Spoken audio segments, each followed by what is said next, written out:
So here we are on part 2 of our journey into genetics, and we're going to look now at chromosomes and how those secondary structures of DNA are packaged together. So again, we're going to look at our success criteria or our learning objectives for this lesson. So we have a bunch of new terms that we need to be able to define, and again, these are in your glossary that you'll find linked to a set of Quizlet cards. So after this lesson, we need to be able to explain the difference between a chromosome, DNA, and a gene.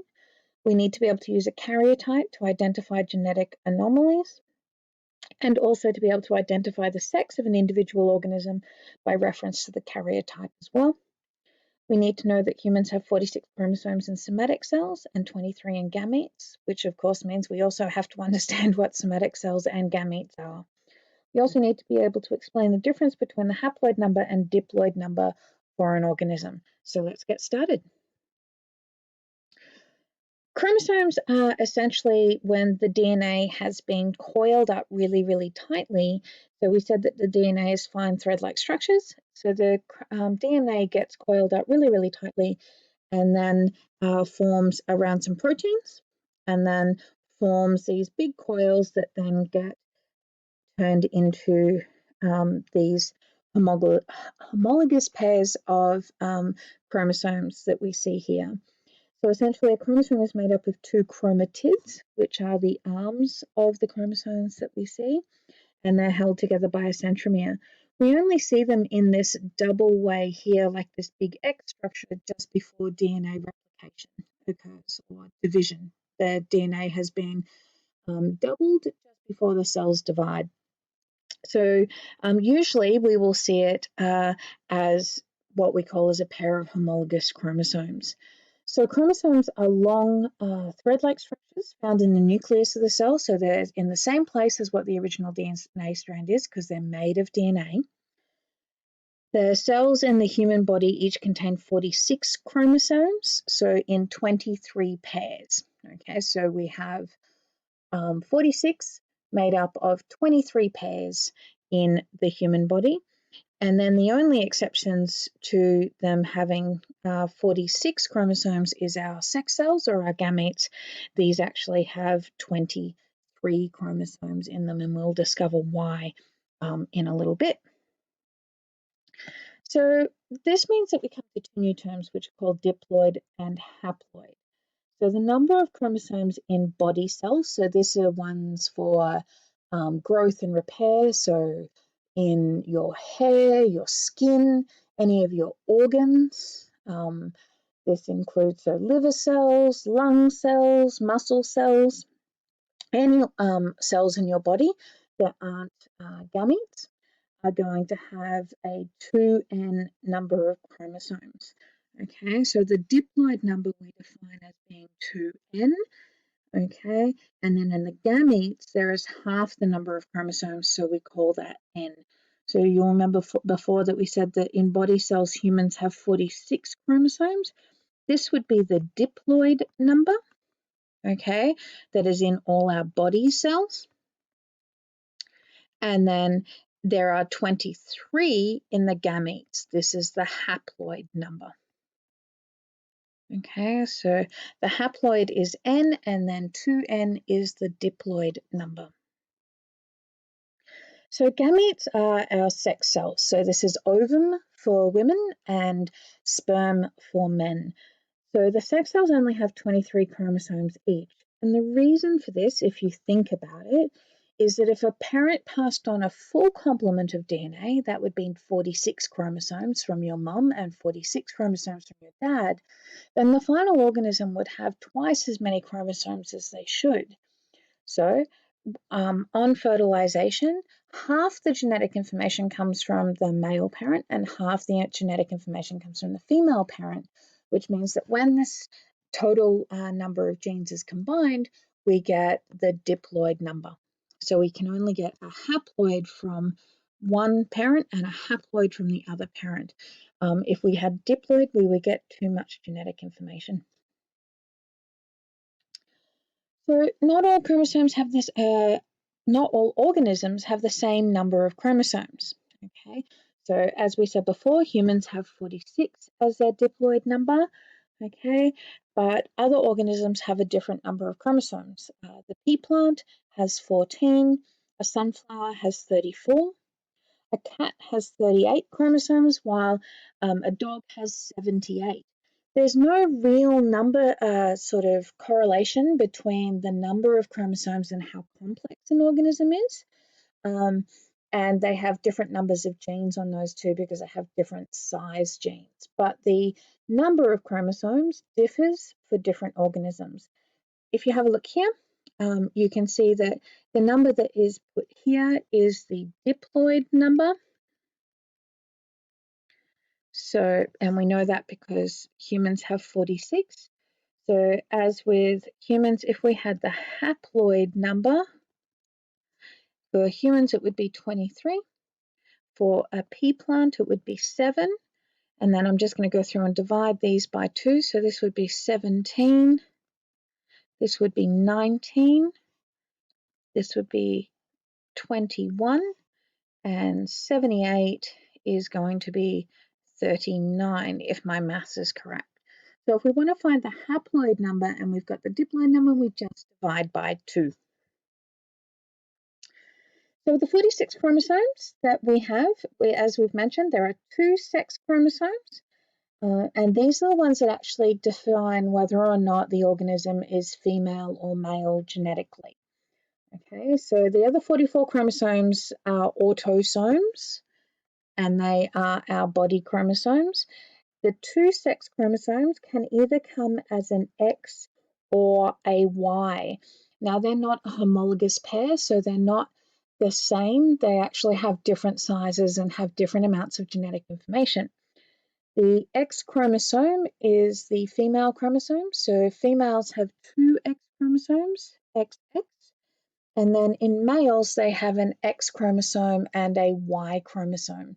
So for males, they always get the X chromosome from their mother, and the Y chromosome comes from the father. So one way that we can get an idea of the chromosomes of an organism is through a karyotype. A karyotype is a picture of all the chromosomes arranged in their homologous pairs. They're numbered by their size, so 1 through to however many they are, and 1 would be the largest, and then they go down to the smallest. Okay, the karyotypes make it easy for us to identify some genetic disorders and the gender of the individual. Okay, so we can see here that we have a karyotype, which is a picture of all the homologous pairs all lined up for humans and chimpanzees.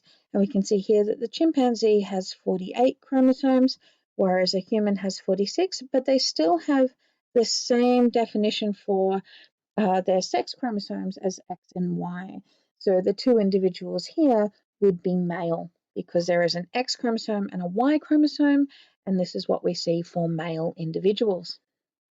This is a human karyotype, and again we can see over the side 1 through 22 of our homologous pairs, then our sex chromosomes down here, which are given an X and a Y for the male, and then the female 1 through 22, and then an X and an X for the female. So the karyotype is basically an image of the homologous pairs of chromosomes, allowing us to see if there are any abnormalities in that. So we've mentioned the term homologous pairs. Homologous pairs are essentially partnered up chromosomes.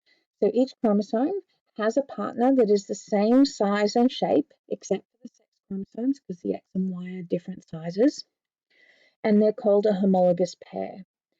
So they're not identical. So homologous usually means the same. Okay, so homologous means the same. But in this way, where they're not homogeneous, as in the same all the way through, but they're homologous in that they have the genes for the same types of things in the same place. So if we have a look at the diagram down here, we have the first homologous pair. 1 copy of the chromosome comes from the father or the paternal copy, and 1 from the mother. Okay, so these would all code for the same types of genes, but we get 1 from dad and 1 from mum. which means we get a mixture of different genetic information, and that gives us diversity and makes us different to the parents that gave birth to us. So if we look at these differences, what happens during fertilization is a combination of the egg and sperm will get one homologue from mum, one homologue from dad. So they can code for the same traits. So this might be eye color, hair color, or otherwise. And they'll have the same genes, but different alleles or different versions of those genes on each chromosome. So what we were talking about there is the fact that the gene for a trait is located in the same place on each chromosome, okay, homologue or one of the chromosomal pairs, and the different forms of the specific gene are called alleles. So we can have, in eye color, we might have an allele for blue eyes and an allele for brown eyes. And the allele for blue eyes is recessive, and we'll talk about that when we talk about inheritance later on in this unit. So what we've mentioned is that each human cell, okay, except gametes, and we should mention red blood cells. Red blood cells don't actually have a nucleus, so they don't have any DNA inside them. So gametes and red blood cells accepted, each human cell has 46 chromosomes, 23 pairs of chromosomes. There's about 2 meters of DNA in every one of our cells, which is quite a lot when you think about how small a cell is. And each one of those sections of DNA or parcels of DNA contains about 3 million DNA base pairs. So that's 3 million sequences of A, T, C, and G in a different order to put together the code that makes you you. And there's about 32,000 genes that code for all the different things that come together to make you look like you and have the different physical traits that you have. We've been mentioning things called genes, and it is important for us here to mention that genes are sections of DNA that are within a chromosome.